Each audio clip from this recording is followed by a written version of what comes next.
Hey there, fellow consumers! Ever wonder where your old phone ends up when you ditch it for the latest model? It's probably chilling with its buddies in a giant electronic graveyard, also known as an e-waste landfill. And let me tell you, these landfills are about as fun as a root canal, except instead of bad breath, they're packed with toxic chemicals.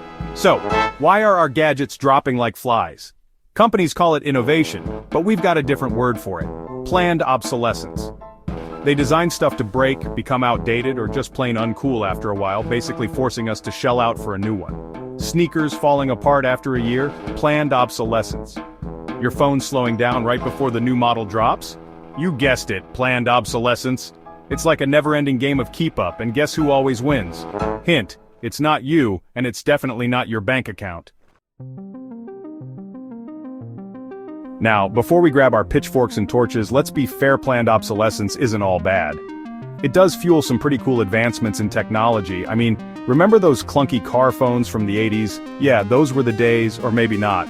Plus, all this buying and selling keeps factories humming and people employed.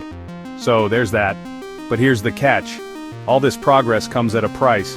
We're talking mountains of e-waste, enough to make Everest blush. And it's not just the sheer volume of trash, it's what's inside. All those shiny gadgets are loaded with nasty stuff like lead and mercury, which can seep into the environment and make Mother Nature say, "What the heck, humans?" So, what can we do about this whole planned obsolescence mess? Well, for starters, we can try to resist the siren song of the latest and greatest.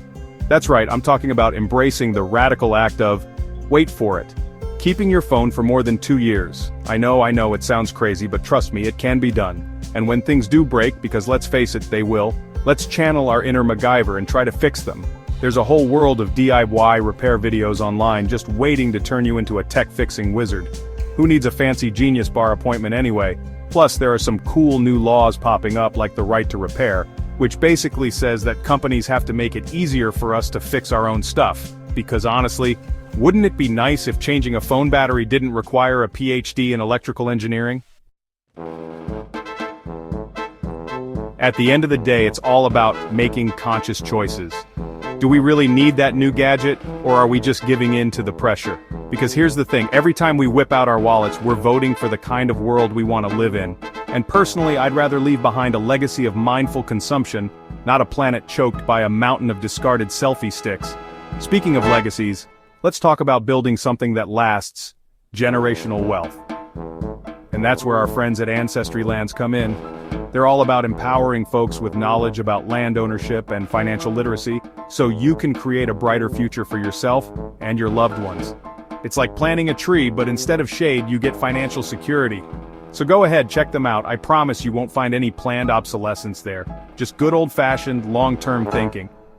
And isn't that a breath of fresh air?